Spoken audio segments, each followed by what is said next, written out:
नमस्कार। आज हम भारतीय संविधान के एक महत्वपूर्ण टॉपिक जिसका नाम है संविधान में संशोधन। संविधान में संशोधन इसके बारे में अध्ययन करेंगे। तो भारतीय संविधान में संविधान संशोधन की प्रक्रिया किस प्रकार से दे रखी है उसके बारे में विस्तार से अध्ययन करेंगे। तो सबसे पहले बेसिक चीजें, भारत के संविधान में संशोधन से संबंधित बेसिक चीजें। भारत के संविधान में संशोधन, भारत के संविधान में संशोधन, इनकी बेसिक चीजें क्या है उसके बारे में अध्ययन कर लें। तो सबसे पहले भारत के संविधान में संशोधन वो कैसी प्रक्रिया है, जटिल प्रक्रिया है या कोमल, या कह सकते हो भारत का संविधान कैसा है, लचीला है या कठोर है। भारत के संविधान कैसा है, लचीला है या कठोर है। तो सबसे पहले हम देखें कि ब्रिटेन का संविधान वो कैसा है, लचीला है। लचीला किसे कहा जाता है, कौन से संविधान को लचीला कहा जाता है? लचीला उस संविधान को कहा जाता है जिसमें क्या है, संशोधन करना आसान हो। जिस संविधान में संशोधन करना कैसा हो, आसान हो। और कठोर किस किस का है, कनाडा और अमेरिका का। कठोर किस किस का, कनाडा और अमेरिका का। कठोर संविधान किसे कहा जाता है, कठोर संविधान उसे कहा जाता है जिसमें संशोधन करना बहुत मुश्किल हो। क्या हो, संशोधन करना कैसा हो, कठिन हो। उस संविधान में संशोधन करना कैसा हो, कठिन हो, बहुत जटिल प्रक्रिया से गुजरना पड़े, उसे कहा जाता है कठोर संविधान। तो ये चीजें ध्यान रखना। भारत के संविधान में संशोधन, तो भारत का संविधान कैसा है, भारतीय संविधान को बनाने वाले, भारत का संविधान जिन्होंने बनाया है उन्होंने क्या कर दिया है, उन्होंने कठोर और लचीला, कह दो कठोर और लचीला, इनका क्या कर दिया, मिश्रण कर दिया। कठोर प्लस लचीला, इनका क्या है, इनका मिश्रण है। भारत का संविधान कैसा है, कठोर और लचीला है, इनका मिश्रण कर दिया। भारत के संविधान को क्या कर दिया, इनको मिश्रण कर दिया गया है। तो भारत के संविधान में जो संशोधन की प्रक्रिया है वो कहीं तो कठोर है, कहीं लचीला है। जहां पे लगे कहीं संशोधन करना, कुछ पॉइंटों को तो कठोर कर दिया, कुछ लचीला कर दिया, तो वो सारी चीजें पढ़ेंगे। तो सबसे पहले भारत के संविधान में संशोधन की ये प्रक्रिया है कौन से देश से प्रभावित होकर ली गई है। तो भारत के संविधान में संशोधन की जो प्रक्रिया है ये दक्षिणी अफ्रीका, कहां से, दक्षिणी अफ्रीका से प्रभावित या प्रेरित होकर ली गई। तो ये चीजें भी ध्यान रखना, यहां से भी क्वेश्चन बनने की ज्यादा से ज्यादा चांस है। तो ये चीजें भी आपको ध्यान में होनी चाहिए। तो जो भारत का संविधान में जो संशोधन करने की प्रक्रिया है वो दक्षिणी अफ्रीका से प्रेरित होकर ली गई है। और भारत का संविधान कौन सा है, कठोर और लचीला का मिश्रण है। भारत के संविधान में जो संविधान में संशोधन करने की प्रक्रिया है वो कैसी है, वो कठोर और लचीला है। और ये कौन से भाग में इनका वर्णन है, तो भाग 20 में क्या है, भाग 20 में संविधान में संशोधन करने की प्रक्रिया है। और इसमें कौन कौन से अनुच्छेद आते हैं, तो इसमें केवल एक अनुच्छेद है जिसका नाम है 368। भारत के संविधान में संशोधन करने की प्रक्रिया भाग 20 में है। और ये कौन से अनुच्छेद में, अनुच्छेद 368 में दे रखा है। तो ये चीजें भी आपको ध्यान में होनी चाहिए। इसके बाद क्या ये जो भारत के संविधान में संशोधन करने की प्रक्रिया है केवल संसद को है या राज्य के विधानमंडल को भी या विधानसभा को भी है? तो ये चीजें भी आपको ध्यान में होनी चाहिए। जो भारत का संविधान, भारत के संविधान में संशोधन करने की प्रक्रिया केवल किसको है? केवल संसद को है। जो संशोधन करने की प्रक्रिया है भारत के संविधान में संशोधन करने की प्रक्रिया है वो किसको है? केवल संसद को है। किसको नहीं है? राज्यों के जो विधानमंडल है इनको नहीं है, इनको नहीं है। ये भारत के संविधान में संशोधन नहीं कर सकते हैं। संशोधन कौन कर सकता है?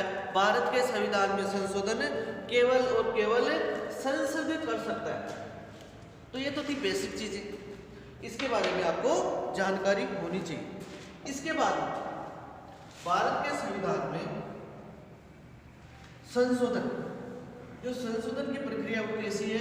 कठोर और लचीला। भारत के संविधान निर्माताओं ने क्या किया? भारत के संविधान निर्माताओं ने भारत का संविधान की जो संशोधन की प्रक्रिया उसको कठोर और लचीलापन का मिश्रण माना। कैसा? कठोर और लचीलापन का क्या माना? मिश्रण माना। भारत के संविधान में संशोधन करने की प्रक्रिया कैसी मानी? कठोर और लचीलापन का मिश्रण माना और ये दक्षिणी अफ्रीका से प्रभावित होकर ली गई। तो ये चीजें भी आपको ध्यान में होनी चाहिए। अब इसमें क्या है? संशोधन क्या पूरे संविधान में किया जा सकता है? हाँ, भारत के संविधान में संशोधन किया जा सकता है, लेकिन केवल आधारभूत ढांचे को छोड़कर। आधारभूत ढांचे को छोड़कर उसमें संशोधन नहीं किया जा सकता है। वो आधारभूत ढांचे में कौन कौन सी चीजें हैं उसका भी हम अध्ययन करेंगे। तो ये चीज ध्यान रखना, भारत के संविधान में संशोधन कहाँ से ली गई? दक्षिण अफ्रीका से। और कौन से भाग में? भाग 20 अनुच्छेद 368 में ये संशोधन की प्रक्रिया दे रही है। इसके बाद भारत के संविधान में संशोधन, इसमें क्या है? इसमें 3 प्रक्रिया के बारे में बताया गया। 3 प्रक्रिया के आधार पर भारत के संविधान में संशोधन किया जा सकता है। 3 प्रक्रिया के आधार पर भारत के संविधान में संशोधन किया जा सकता है। तो ये 3 प्रक्रिया कौन कौन सी है? पहली है साधारण बहुमत। कौन सी है? साधारण बहुमत। दूसरी कौन सी है? दूसरी है विशेष बहुमत। पहली कौन सी है? साधारण बहुमत। दूसरी कौन सी है? विशेष बहुमत। और तीसरी कौन सी है? तीसरी प्रक्रिया कौन सी है? विशेष बहुमत और आधे राज्यों का अनुसमर्थन। आधे राज्य के विधानसभाओं, कौन से? विधान सभा प्लस विधान परिषद, उसको कहा जाता है विधान मंडल। इनका जहां जहां पे विधानसभा केवल विधानसभा में, लेकिन जहां पे विधान परिषद भी है तो विधान परिषद में इसको क्या करना पड़ता है? इसको क्या करना पड़ता है? उसमें भी समर्थन आवश्यक है। तो साधारण बहुमत, जो साधारण बहुमत है इसमें क्या होता है? सदन में उपस्थित, क्या इसमें संशोधन कैसे होता है? सदन में उपस्थित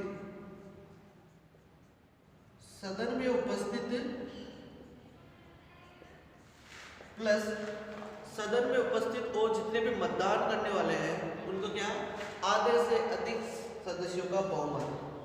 सदन में उपस्थित और मतदान करने वाले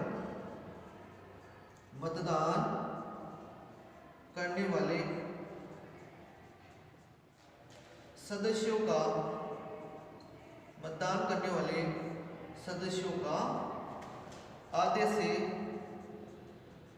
से अधिक बहुमत, आधे से अधिक सदस्यों का क्या करना है, आधे से अधिक सदस्यों का बहुमत। ये इससे क्या होता है, साधारण बहुमत।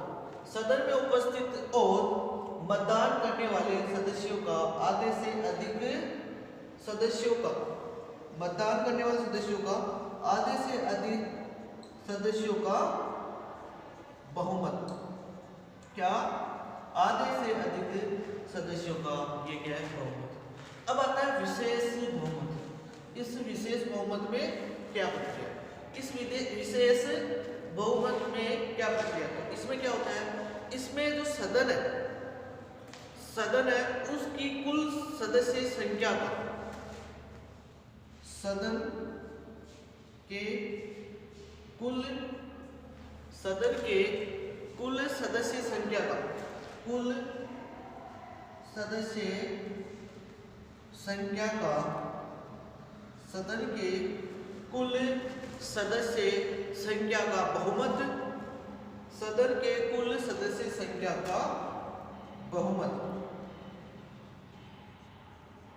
तथा सदन के कुल सदस्य संख्या का बहुमत, ये तो होना ही होना चाहिए। और क्या, जो उपस्थित होते हैं सदन में और मतदान करने वाले, उपस्थित और मतदान करने वाले, उपस्थित और मतदान करने वाले, मतदान जो करने वाले हैं उनका 2/3 बहुमत, ये। उसके बाद में विशेष बहुमत और आधे राज्यों का अनुसमर्थन। इसमें क्या होता है, इसमें यही जो ये, इसके बाद में ये तो होना ही चाहिए, सदन के कुल सदस्य संख्या का बहुमत और उपस्थित और मतदान करने वाले का 2/3 बहुमत, और उसके बाद में आधे राज्यों का अनुसमर्थन भी इसको प्राप्त होना चाहिए। तो साधारण बहुमत में क्या है, सदन में उपस्थित और मतदान करने वाले सदस्यों का आधे से अधिक सदस्य, ये तो हो गए साधारण बहुमत। सदन स्टार्ट हो गया, सदन स्टार्ट हो गया, साधारण बहुमत पारित करना है। सदन में किसी भी सदन में स्टार्ट हो गया, उसमें साधारण बहुमत पारित करना है। तो क्या करना पड़ता है, उसमें जो सदन में उपस्थित, जो उस सदन में उपस्थित जितने भी सदन में उपस्थित हैं, चाहे लोकसभा हो चाहे राज्यसभा। अगर बात करें लोकसभा की, 543 सीटें, पहले 545 सीटें थी, 545। इसमें से क्या, 2 जो सदस्य थे वो आंग्ल भारतीय थे, आंग्ल भारतीय, इनको क्या कर दिया, अब ये इनके आरक्षण को हटा दिया गया, जो 2 सदस्य वर्तमान में नहीं है। तो 543, इसमें क्या हो गया, सदन स्टार्ट हो गया 55 से स्टार्ट हो गया। सदन में उपस्थित और मतदान करने वाले सदस्यों का आधे से अधिक सदस्यों का बहुमत। सदन स्टार्ट हो गया 120 सदस्यों का, 120 सदस्य गए और स्टार्ट हो गया सदन स्टार्ट हो गया 120। इसमें क्या, ये मतदान करने वाले, जो मतदान करने वाले हैं, इसमें से 120 में से स्टार्ट हो गया, और मतदान करने वाले उसमें से क्या होता है, 1 सदस्य अधिक। 61 सदस्यों ने अगर वोट दे दिया तो उसमें साधारण बहुमत हो जाएगा, केवल 61 सदस्यों ने। तो क्या हो गया, ये तो आसानी से हो जाता है, 61 सदस्यों का आसानी से हो जाता है। लेकिन जो विशेष बहुमत होता है उसमें क्या करना पड़ता है, विशेष बहुमत, इसमें क्या होता है, जो कुल सदस्य है, कुल सदस्य संख्या है उसका बहुमत होना चाहिए, जो कुल सदस्य संख्या है उसका बहुमत होना चाहिए, तथा उपस्थित और मतदान करने वाले का 2/3 बहुमत। कुल सदस्य संख्या, कुल सदस्य संख्या, इसमें कुल सदस्य संख्या का बहुमत और उपस्थित और मतदान करने वाले का 2/3। कुल सदस्य संख्या है 543, इसका बहुमत होना ही चाहिए। इसका बहुमत कितना होता है, इसका बहुमत होता है 272। इतने सदस्य तो क्या करने चाहिए, इतने सदस्यों का बहुमत होना चाहिए, इतने सदस्यों का तो बहुमत होना ही चाहिए। उसके अलावा क्या, उपस्थित और मतदान करने वाले, उसमें उपस्थित और मतदान करने वाले उनका 2/3, जो उपस्थित है और मतदान करने वाले उनका 2/3 बहुमत भी आवश्यक है। ये आंकड़ा तो होना ही चाहिए, 272 सदस्य उसका समर्थन करना ही चाहिए। इसके अलावा अगर वो सदन में उपस्थित है और बहुमत करने वाले हैं उसका 2/3 सदस्य, ये क्या होना चाहिए, उसका भी 2/3 सदस्य होना चाहिए। सेम ये प्रक्रिया इसमें विशेष बहुमत और आद्य राज्य, ये चीजें तो होनी चाहिए। उसके अलावा उसको भेजा जाता है राज्यों के पास। वर्तमान समय में कितने राज्य हैं, 28 में से आधे राज्य, 28 में से 14 राज्य, वो 14 राज्यों के विधानमंडल में उस कानून को जो पारित करना है उसको उसमें जाना चाहिए, जिससे क्या होगा उसके बाद में ही ये पारित हो जाएगा। तो ये तो है बहुत साधारण प्रक्रिया, इसे तो कहते हैं साधारण प्रक्रिया और ये विशेष प्रक्रिया। तो इसे तो कहते हैं लचीला और ये दोनों कठोर। तो इस हिसाब से भारतीय संविधान निर्माताओं ने क्या किया, भारतीय संविधान निर्माताओं ने 3 प्रकार की प्रक्रियाओं का वर्णन किया। तो किस हिसाब से, पहला है साधारण बहुमत। साधारण बहुमत में क्या होता है, सदन में उपस्थित और मतदान करने वाले सदस्य संख्याओं का आधे से अधिक सदस्यों का बहुमत। उसके अलावा इसमें जो लोकसभा में 543 सीटें हैं, 2 सदस्य आंकल बांटे थे, उनको क्या कर दिया, उनको हटा दिया। उसके बाद में विशेष बहुमत। विशेष बहुमत में क्या होता है, इसमें सदन की कुल सदस्य संख्या, क्या सदन की कुल सदस्य संख्या का बहुमत और उपस्थित और मतदान करने वाले का 2/3। इसके बाद में है विशेष बहुमत। विशेष बहुमत प्लस आधे राज्यों का समर्थन भी प्राप्त होना चाहिए। ये 3 प्रक्रिया है। तो इस 3 प्रक्रियाओं में, इन 3 प्रक्रियाओं में सबसे पहले हम देखें साधारण बहुमत। जो साधारण बहुमत द्वारा किस किस में, भारतीय संविधान के किस किस में संशोधन किया जा सकता है।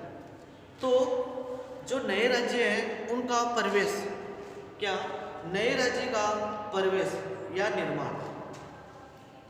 सबसे पहले साधारण बहुमत में कौन कौन से आते हैं, जो नए राज्यों का प्रवेश या निर्माण, इसके द्वारा भी किया जा सकता है। नए राज्यों का प्रवेश या निर्माण ये अनुच्छेद 2 में, इसमें क्या किया जा सकता है, इसमें नए राज्यों का प्रवेश और निर्माण ये अनुच्छेद 2 के तहत, नए राज्यों का प्रवेश या निर्माण ये अनुच्छेद 2 के तहत ये किया जाता है। उसके बाद में दूसरा पॉइंट देखें तो जो वर्तमान राज्य हैं, भारत में वर्तमान राज्य हैं, वर्तमान राज्य का इसमें क्या आता है, नाम परिवर्तन करना, वर्तमान राज्य का नाम परिवर्तन करना, क्षेत्र परिवर्तन करना या सीमा में परिवर्तन करना। नाम, क्षेत्र या सीमा, इन तीनों में परिवर्तन किया। इन तीनों में परिवर्तन कौन से अनुच्छेद के तहत, अनुच्छेद 3 के तहत, ये अनुच्छेद 3 के तहत ये किया जा सकता है। फिर साधारण बहुमत में और कौन सा आता है, फिर नागरिकता संबंधी कानून, नागरिकता संबंधी जो कानून बनते हैं वो साधारण बहुमत के तहत बनते हैं। ये है अनुच्छेद 11। ये किसमें है, ये अनुच्छेद 11 है। संसद द्वारा जो नागरिकता संबंधी कानून बनाती है वो अनुच्छेद 11 के तहत बनाती है। किसके तहत, अनुच्छेद 11 के तहत। उसके बाद जो राज्य हैं, जितने भी राज्य हैं उसमें क्या, राज्यों में जो विधान परिषद है, राज्यों में विधान परिषद का निर्माण करना, राज्यों में विधान परिषद का निर्माण करना वो भी साधारण बहुमत से हो जाता है। यह अनुच्छेद किससे होता है, यह अनुच्छेद 169 कहते हैं, राज्यों में विधान परिषद का निर्माण करना। उसके अलावा जो केंद्र शासित प्रदेश है वहां पर विधानमंडल या मंत्री परिषद उसका निर्माण करना। जो केंद्र शासित प्रदेश है वहां विधान मंडल जहाँ केंद्र शासित प्रदेश है वहाँ पे विधानमंडल और क्या करना पड़ता है, और मंत्री परिषद इसका निर्माण करना, इसका निर्माण भी साधारण बहुमत से किया जा सकता है। ये 239 के अनुच्छेद 239 के तहत किया जाता है। ये तो है साधारण बहुमत। इसके अलावा अनुच्छेद के अलावा अनुसूचियां जैसे अनुसूची 2, इसमें क्या है, वेतन से संबंधित राष्ट्रपति उपराष्ट्रपति जितने भी मंत्री हैं उनके वेतन से संबंधित है। इसमें परिवर्तन किया भी वो भी साधारण बहुमत से। उसके अलावा अनुसूची 5, 6 और 8 इनमें भी किस हिसाब से, इसमें भी साधारण बहुमत से क्या किया जा सकता है, साधारण बहुमत से इनमें परिवर्तन किया जा सकता है। तो साधारण बहुमत में क्या है, नए राज्यों का प्रवेश और भारत के राज्य है उसकी सीमा ना और क्षेत्र में परिवर्तन करना, वो साधारण बहुमत। नागरिकता संबंधी जो भी कानून है अनुच्छेद 11 कहते हैं। राज्य में जो विधान परिषद है उसका निर्माण करना अनुच्छेद 169 कहते हैं। जो केंद्र शासित प्रदेश है वहाँ पे विधानमंडल और मंत्री परिषद का निर्माण करना 239 कहते हैं। उसके अलावा अनुसूची कौन सी, अनुसूची 2 जिसमें राष्ट्रपति इनका वेतन होता है, और 5, 6, 8 ये अनुसूची, इसमें भी साधारण बहुमत से परिवर्तन किया जा सकता है। ये सिंपल साधारण बहुमत से, क्योंकि इसमें साधारण बहुमत में जो सदन में उपस्थित है और मतदान करने वाले आधे से अधिक सदस्यों का इसमें किया गया साधारण बहुमत से परिवर्तन किया जा सकता है। इसके बाद में विशेष बहुमत में वो आते हैं जो साधारण बहुमत में नहीं है और विशेष प्लस आधे राज्यों के बहुमत में नहीं है, वो सभी किस में आते हैं, विशेष बहुमत। हमने देखा ये तो साधारण बहुमत। अब देखेंगे विशेष प्लस आधे राज्यों का अनुसमर्थन। विशेष बहुमत आधे राज्यों का अनुसमर्थन, आधे राज्यों का अनुसमर्थन। तो इसमें कौन से आएंगे, विशेष बहुमत और आधे राज्यों जो साधारण बहुमत में आते हैं और विशेष बहुमत और आधे अनुसमर्थन में आते हैं। इनके अलावा जो सभी है वो किस में आएंगे, वो प्रक्रिया 2 विशेष बहुमत में आएंगे। इसमें कौन कौन से आते हैं, इसमें आते हैं राष्ट्रपति का जो निर्वाचन, इसमें कौन से आते हैं, राष्ट्रपति का निर्वाचन, राष्ट्रपति का निर्वाचन अनुच्छेद 54, राष्ट्रपति की निर्वाचन की रीति अनुच्छेद 55। जो राष्ट्रपति का निर्वाचन है वो अनुच्छेद 54 के तहत इसमें आता है, और राष्ट्रपति की जो निर्वाचन की जो रीति है वो अनुच्छेद 55 के तहत। जो केंद्र की जो कार्यपालिका शक्ति है, केंद्र की जो कार्यपालिका शक्ति है, क्या जो केंद्र की कार्यपालिका शक्ति है, जो केंद्र की कार्यपालिका शक्ति ये इसी के तहत होता है। क्या, केंद्र की कार्यपालिका शक्ति का विस्तार, ये किसके तहत, ये भी अनुच्छेद 73 में दे रखा है। ये भी विशेष प्लस विशेष बहुमत और इसमें भी आधे राज्यों का अनुसमर्थन चाहिए। इसके अलावा जो राज्य की कार्यपालिका शक्ति है, कौन सी, राज्य की कार्यपालिका शक्ति है उसका विस्तार करना, ये भी इसी के तहत आती है, ये अनुच्छेद 162 के तहत। जो केंद्र और राज्य है, केंद्र और राज्य अर्थात केंद्र शासित प्रदेश है, इसके लिए हाई कोर्ट का निर्माण करना, केंद्र शासित प्रदेश है इनके लिए हाई कोर्ट का निर्माण करना, ये भी इसी के तहत आता है, केंद्र शासित प्रदेशों में हाई कोर्ट का निर्माण करना। इसके अलावा जो भाग 5 में क्या है, केंद्र की न्यायपालिका या सुप्रीम कोर्ट, इसमें भी संशोधन इसी के तहत किया जा सकता है। भाग 6 में जो राज्य की हाई कोर्ट है, उसमें भी संशोधन इसी के तहत किया जा सकता है। और भाग 11 में जो क्या होता है, भाग 11 में केंद्र और राज्य के मध्य संबंध, केंद्र और राज्य के मध्य संबंध, वो भी इसी के तहत किया जा सकता है। इन दो के अलावा जिस भारत के संविधान में संशोधन करना पड़ता है वो कैसे, वो विशेष बहुमत। जो साधारण बहुमत के तहत और विशेष प्लस आधे राज्यों का अनुसमर्थन, इनके अलावा जितने भी संविधान में संशोधन करने पड़ते हैं वो विशेष बहुमत के तहत किया जाता है। तो ये तो था भारत के संविधान में संशोधन किस प्रकार किया जाए। आज का टॉपिक यही समाप्त होता है।